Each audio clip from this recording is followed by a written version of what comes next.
अस्सलाम वालेकुम students, agent zone 81 में खुश आमदीद। NSM2 पार्ट 3 हम आज करेंगे। Chapter 1 exercise 1B question 9 and 10।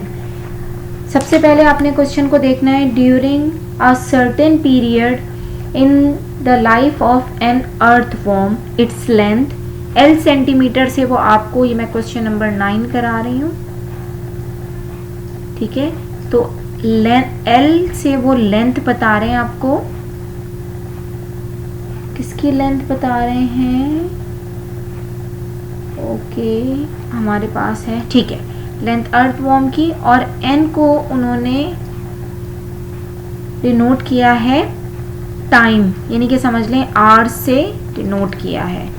अब उन्होंने आगे हमें जो गिवन किया है, is directly proportion to the square root of n। Time का स्क्वायर रूट लेना है, where n is the number of hours after its birth.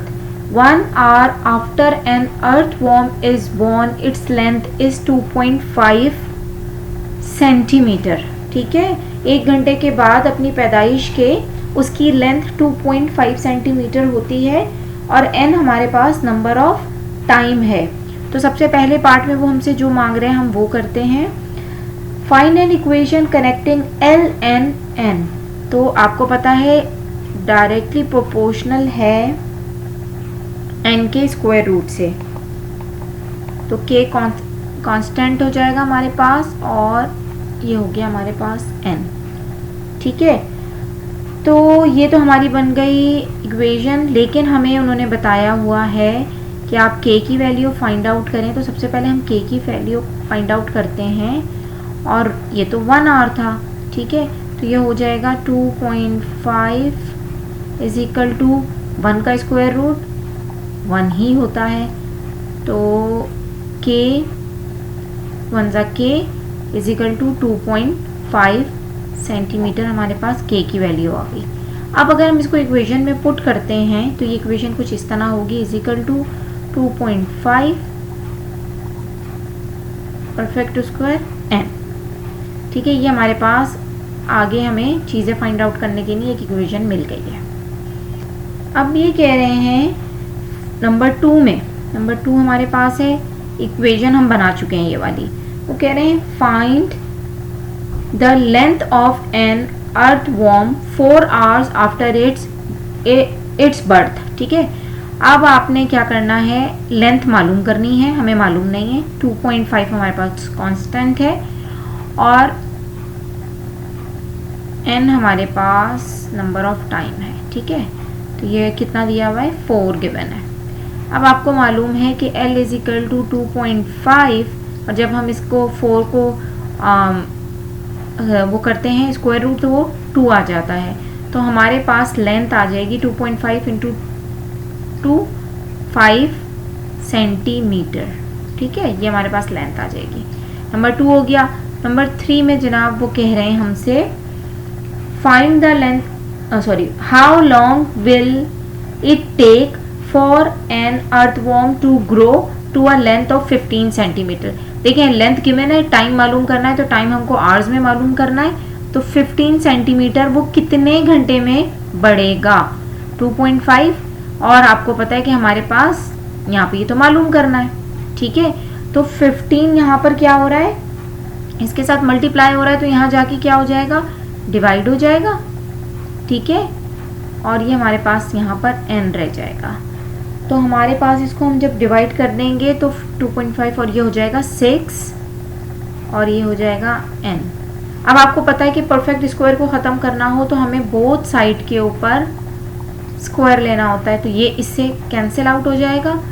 तो n इक्वल टू 36, ये 36 हमारे पास क्या आएगा, 6 6 36, ये हमारे पास आ जाएगा आवर्स, यानी कि उसको 15 सेंटीमीटर तक अपने आप को बड़ा करने में 36 आवर्स लगेंगे। 36 आवर्स में वो 15 सेंटीमीटर तक लंबा होगा। क्वेश्चन नंबर 10 है हमारे पास। If y is directly proportional to x square and the difference in the value of y when x is equal to 1 and x is equal to 3 is 32. Find the value of y when x is equal to. अच्छा, यहाँ पर समझने की बात ये है कि हमें 2 दफ़ा वैल्यूज़ दी हुई है x की, तो हमें x से फाइंड आउट करना है और पहले y की वैल्यू निकालनी है, फिर दोबारा y की वैल्यू निकालनी है, और जो उसका डिफरेंस आ रहा है वो बराबर होना चाहिए 32 के. तो पहले हम वैल्यू फाइंड आउट करने से पहले हम अपनी इक्वेशन बना लेते हैं कि y इज इक्वल टू के एक्स स्क्वायर, बिकॉज ये क्या है, एक दूसरे के डायरेक्टली प्रोपोर्शनल है. अब y की वैल्यू फाइंड आउट करने के लिए सबसे पहले आप करें k और y x, जब when x is equal to 1, सबसे पहली वाली हम वो ले रहे हैं अभी, ठीक है. तो ये हो जाएगा 1, तो हमारे पास k 1 जा k y आ जाएगा k के बराबर, ठीक है, ये आ गया हमारे पास.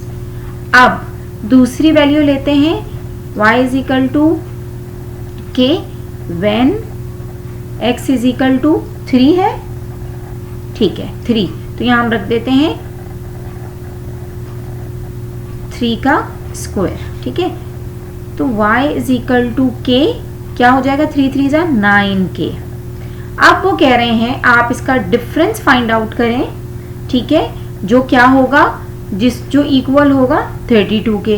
तो 9k, ये हमारे पास समझे ये एक इक्वेशन है फर्स्ट, ये सेकंड इक्वेशन है, तो हम सब्ट्रैक्ट इक्वेशन 1 फ्रॉम इक्वेशन 2, तो ये हो जाएगा k और ये इसका डिफरेंस कितना होगा 32. तो 8k is equal to 32, k is equal to 32 upon 8, 4 जा, तो हमारे पास आ जाएगा k की वैल्यू आ गई 4.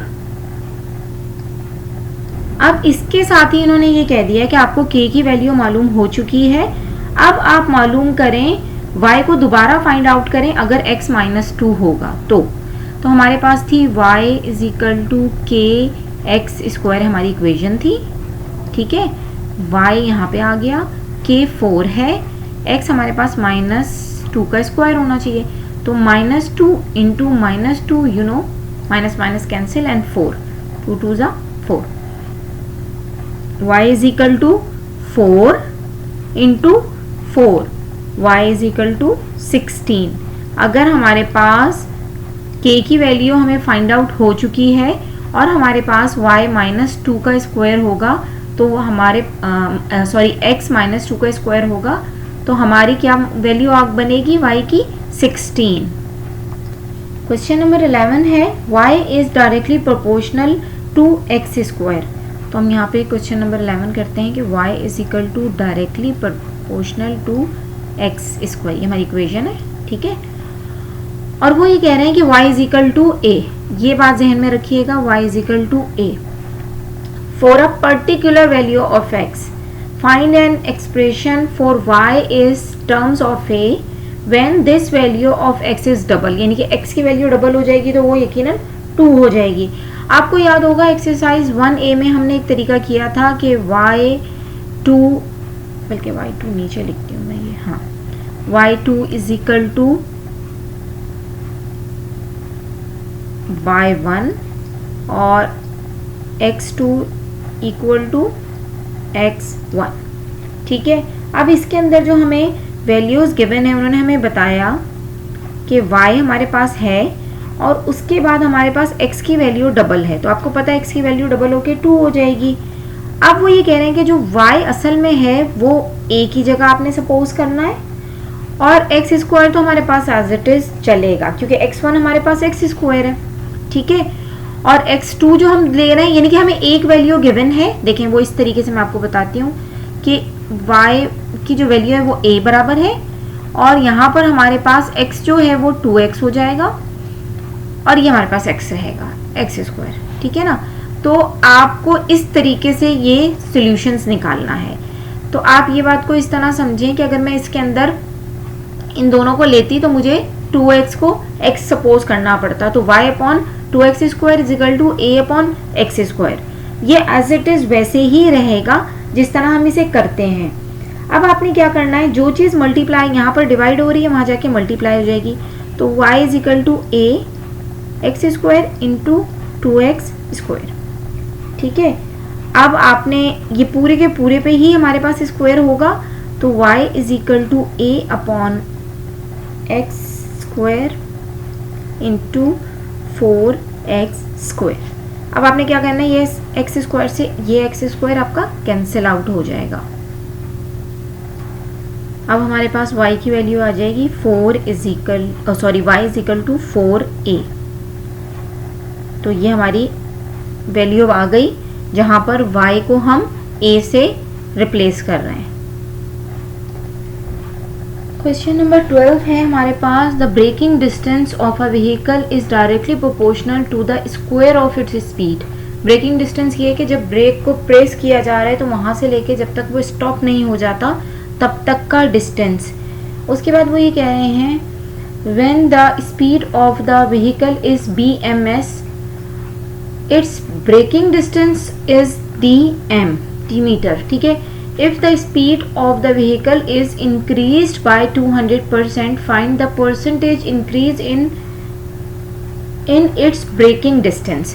थोड़ा सा ये क्वेश्चन ट्रिकी है, इसको समझते हैं। सबसे पहला काम जो हमें करना है वो हमें ये करना है कि जो B है उसको हम कैपिटल B कर लेंगे और जो हमारे पास D है उसको हम कैपिटल D कर लेंगे।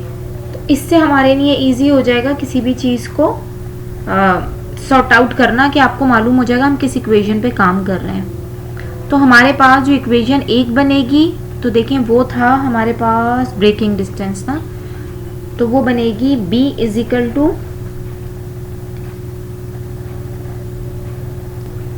अब आप यहाँ पे ये देखें कि हमें एक बात मालूम है कि ब्रेकिंग डिस्टेंस ऑफ व्हीकल को हमने कैपिटल D से कर लिया है और स्पीड को हमने कैपिटल B से कर लिया है। ठीक है, तो ये हो गया स्पीड, ये हो गया डिस्टेंस। ठीक है, तो ये दो चीज़ें आपको समझ में आ गई। अब वो ये कह रहे हैं कि D जो है ना ये डायरेक्टली प्रोपोर्शनल है किसके, B के। तो K तो कांस्टेंट में आ गया और B स्क्वायर हो गया। ये एक इक्वेशन हमारे पास बन गई। दूसरी इक्वेशन हमारी है KB स्क्वायर। ठीक है, एक हमारे पास ये बन गई। ठीक है ना, तो अब हमें इसको सॉर्ट आउट कैसे करना है कि पहले हम इसको इस वाले को सॉल्व करते हैं। D is equal to KB square. ठीक है, तो वो ये कह रहे हैं हम K की वैल्यू हमें फाइंड आउट करनी है, तो D की हमें मालूम है। अब आपको ये मालूम हो चुका है कि यहाँ वैल्यूज तो गिवन नहीं है, तो हमारे पास क्या निकलेगा कि K is equal to D upon P square. ये तो बन गई हमारे पास K की वैल्यू। ठीक है, और यही कैपिटल के अंदर अगर हम देखते हैं इसको, तो अब आपको ये मालूम है कि D इज इक्वल टू,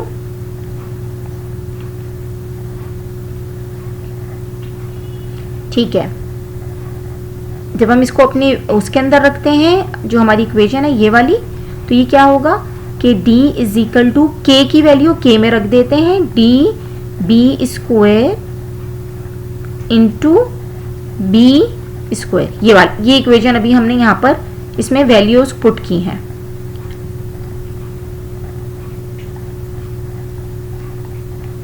ठीक है, अब वो ये कह रहे हैं कि when the speed of the vehicle is increase by 200%। ठीक है, तो हमारे पास क्या वो बनेगा, तो आपको मालूम है कि जब हम B से इसको डिनोट कर रहे हैं तो 100% में प्लस कर देंगे हम 200, तो हमारे पास ये तो एक वो आ गई और B से ये मल्टीप्लाई हो जाएगा। ठीक है, क्योंकि B को हमें साथ लेके इसलिए चलना है कि हमें ये मालूम करना है कि हमारे पास जो गिवन, देखिए मैंने यहाँ पर आपको लिख के बताया था कि B क्या है, हमारे पास ब्रेकिंग स्पीड होगी और D हमारे पास डिस्टेंस होगा। ठीक है, तो हम अगर स्पीड को हम बढ़ा रहे हैं तो ब्रेकिंग स्पीड क्या होगी, तो पहले तो हम इसको सॉल्व कर लेते हैं। परसेंटेज के साइन को हम रिमूव कर देंगे, तो उसका मतलब है वो नीचे 100 में आ जाएगा और इंटू B, तो ये हो जाएगा 300, 100 into B equal to B, zero cancel, तो B is equal to 3B। अब आपको मालूम है कि b की वैल्यू हमारे पास आ गई है 3b। ठीक है, तो आपको याद होगा हमने एक इक्वेशन ऊपर बनाई थी d/b² इंटू बी स्क्वायर। ठीक है, तो अब हम इस b में ये वैल्यू पुट कर देंगे, तो d is equal to d/b² into 3b, और चूंकि ये स्क्वायर में है तो इसका हम स्क्वायर ले लेंगे, तो d is equal to d/b² into 9b², तो b² cancel, d is equal to 9d। अब हमारे पास ये भी आ गया। ठीक है, d की वैल्यू भी आ गई। अब वो ये कह रहे हैं कि percentage increase in its braking distance, तो 9d हमारे पास मौजूद है और d हमारे पास मौजूद था। ठीक है, और अपॉन d। ठीक है, क्यों ये वाला d कौन सा है हमारे पास, कि हमें डिस्टेंस ही मालूम करना है। तो अब आपको परसेंटेज के अंदर अगर हम कहते हैं कि हम इसे मालूम करें, तो 8d/d, d cancel, multiply by 100, तो ये बन जाएगा हमारा 800% इंक्रीज इन स्पीड। तो ये हमारे पास find the percentage increase in its braking distance, ये इसका हो जाएगा ब्रेकिंग डिस्टेंस। ठीक है, यानी कि इस स्पीड के थ्रू जब वो ब्रेक लगने के बाद रुकने का जो यानी कि जहाँ तक वो रुकती है वहाँ तक उस व्हीकल का ब्रेक लगने के बाद से रुकने तक का डिस्टेंस क्या कहलाता है, वो 8% इंक्रीज हो जाएगा। उम्मीद है ये क्वेश्चंस आपको समझ में आए होंगे। इंशाल्लाह नेक्स्ट पार्ट में नई एक्सरसाइज स्टार्ट करेंगे 1C।